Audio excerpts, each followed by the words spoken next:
Welcome to the Shreveport Connection with Tommy. If you didn't know that this is Velvet Sky's personal autographed t-shirt. You see it right there.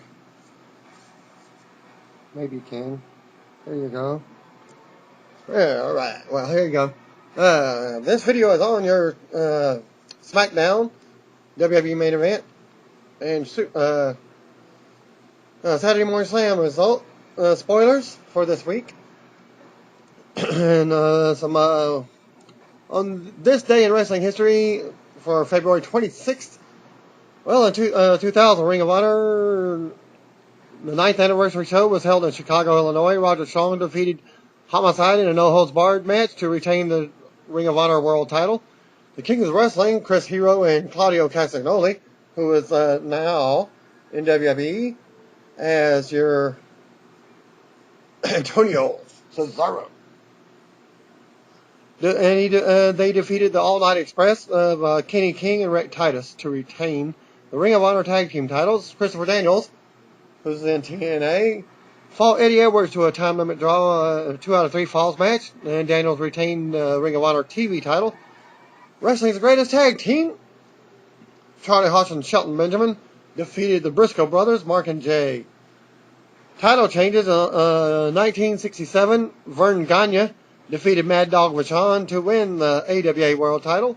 1988, the Red Rooster, Terry Taylor, defeated Matt Bourne to win the WCCW Texas Heavyweight title. It's World Class Championship Wrestling. 1990, Jimmy the Boogie Woogie Man Valiant defeated Jerry the King Lawler to win the USWA Unified World Heavyweight title. 1995, Bobby Blaze defeated Jerry the King Lawler to win the SMW Heavyweight title. And in 1997 on Raw, the British Bulldog defeated Owen Hart in the finals of the tournament to become the first WWF European Champion.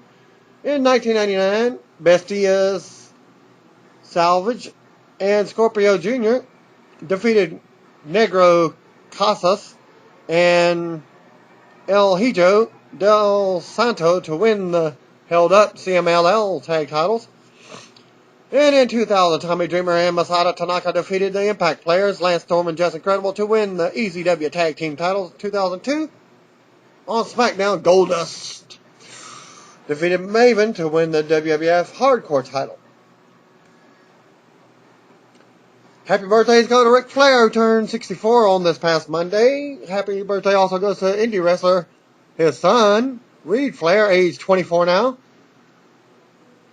Yoshi Regular, Kaori Yoniyama, turned 32. And Fame manager Sinister Minister from TNA, James Mitchell, turned 48. PW Insider reported that Ivelisse Velez, who was former competitor in the will be a competitor in the next TNA Gut Check Challenge. Ivelisse was on the revival of the WWE Tough Enough featuring Stone Cold Steve Austin and worked in WWE NXT as Sophia Cortez. So I'm wondering if she's still there.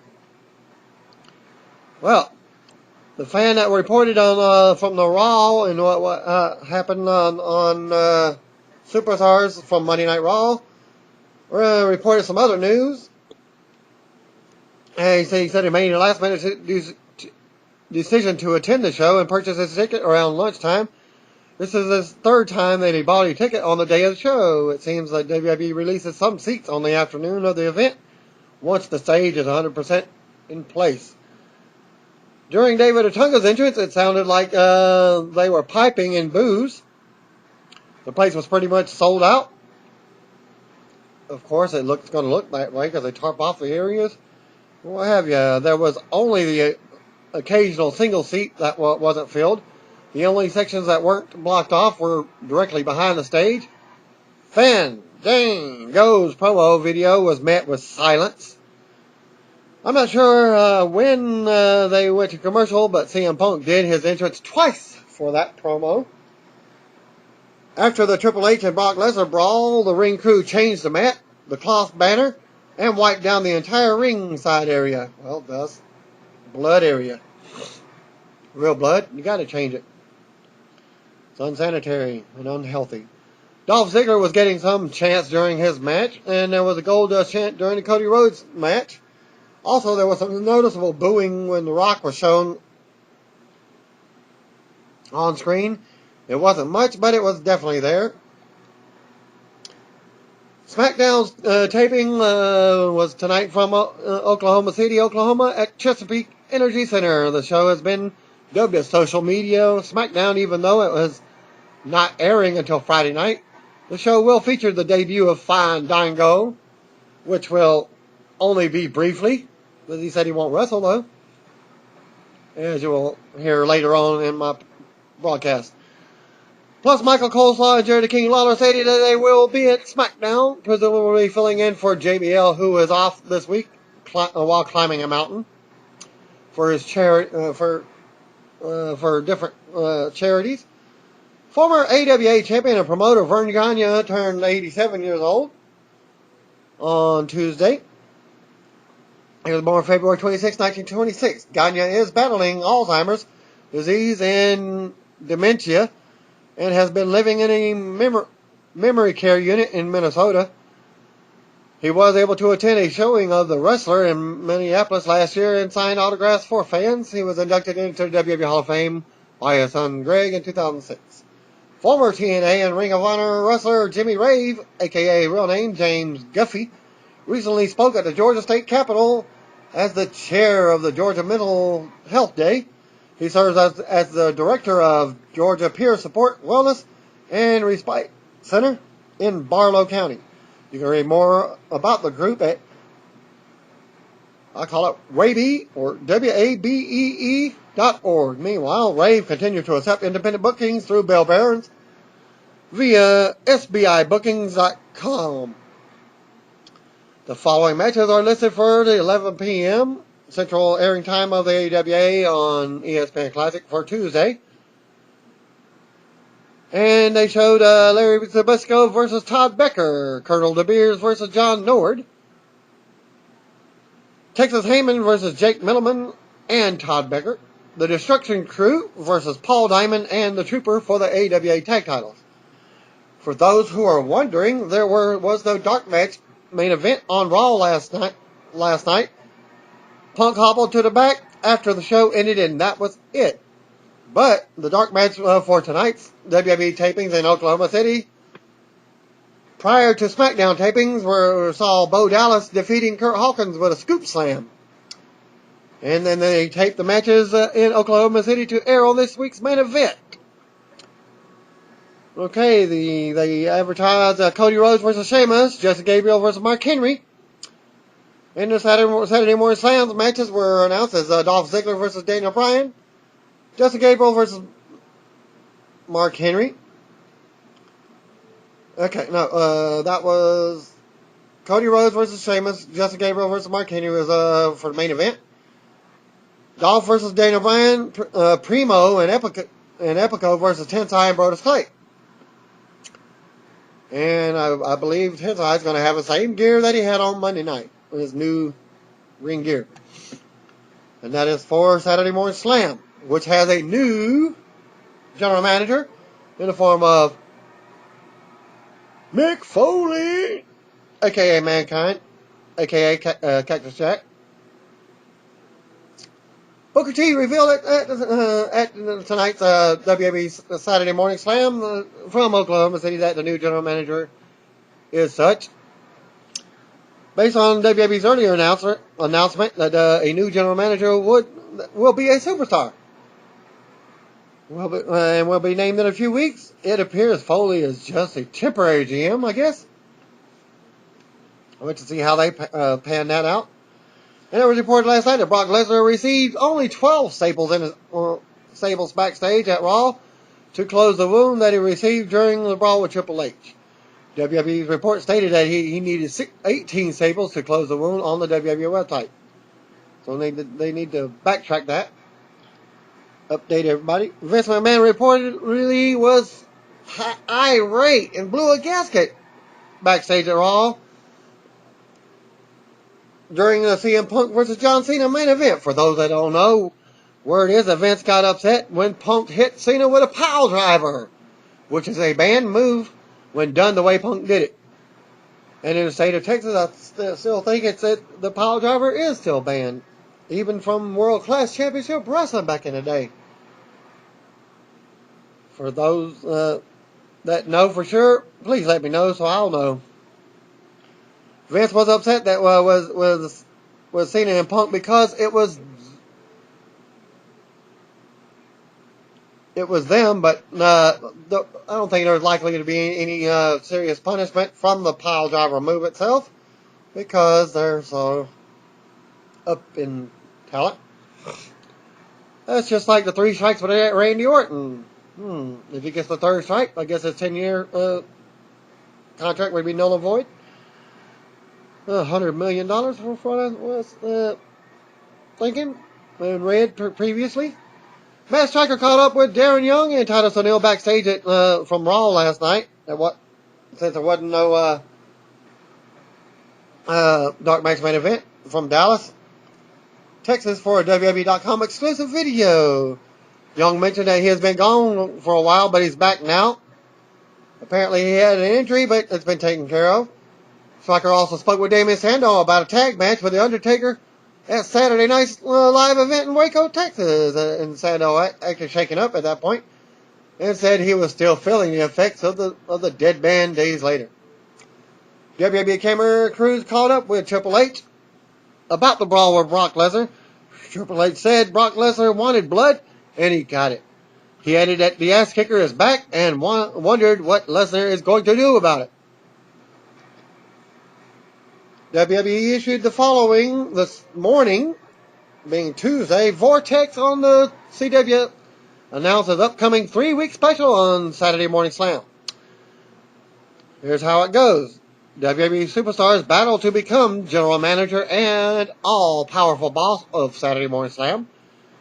From Los Angeles on February 26, 2013, Vortex on the CW, an affiliate of Saban Brands, today announced a WWE Saturday Morning Slam special to debut during the 5-hour kids television block, airing on March the 2nd, then March 9th, then March 16th at 10:30 a.m.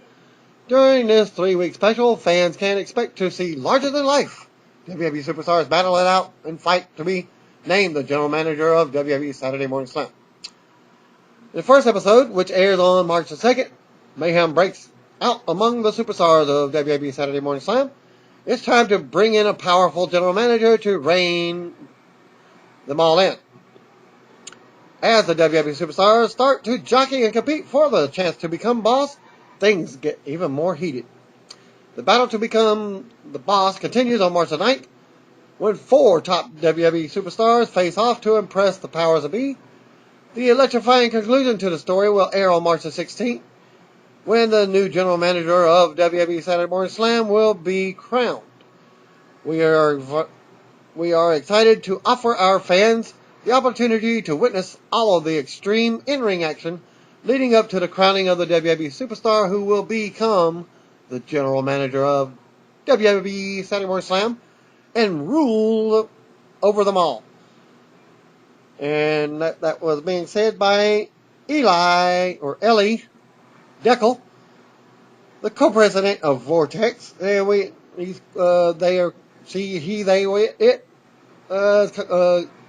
quoted by saying, "We hope the fans are just as eager as we are to see who will claim the ultimate title."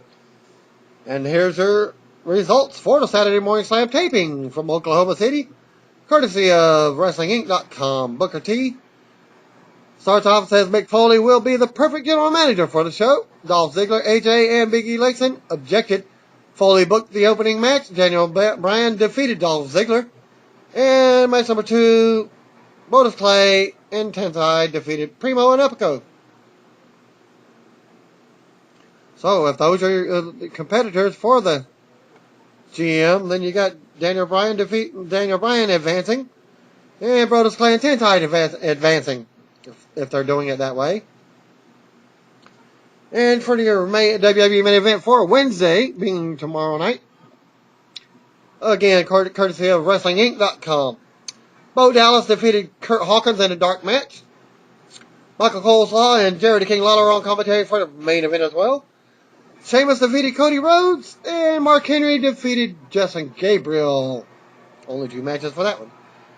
And now for your SmackDown taping from Oklahoma City, Oklahoma, courtesy of WrestlingInc.com again. Match number 1, but there will be 2 reports on this. World Heavyweight Champion Alberto Del Rio defeated Damien Sandow. Antonio Cesaro in match number 2 defeated The Miz in a best-of-3 falls match to retain the U.S. title. JR, Jim Ross, interviewed Jack Swagger and Zeb Coulter. Things got heated and Alberto Del Rio came out to help Ross. Match number 3, the Primetime Players defeated Kane, blindfolded, and Daniel Bryan, one arm tied behind his back, in a non-title match. Sin Cara defeated Heath Slater. Fandango said he wouldn't make his debut until Matt Striker could pronounce his name properly. Match number 5. Well, it's a big fart show. Fought Randy Orton to an apparent no contest when the Shield interfered. Sheamus ran out to help Orton after telling him earlier that he would have us back. Big Show punched Reigns, but also choked Sam Orton. And Sheamus hit the road kick on show. Well, there was a dark match main event. Randy Orton, Sheamus, and Kane fought the Shield to a no contest in a 6-man tag. Second report. This week's social media SmackDown opens with World Heavyweight Champion Alberto Del Rio versus Damien Sandow. They had a verbal exchange before the match. Del Rio got the win with his crossarm breaker submission. Backstage, Daniel Bryan and Kane are shown arguing. And they do a little vignette probably at the bottom later tonight. They will get a rematch against the Primetime Players. Except this time, Kane will be the one that's blindfolded, and Bryan will have his arm tied behind his back.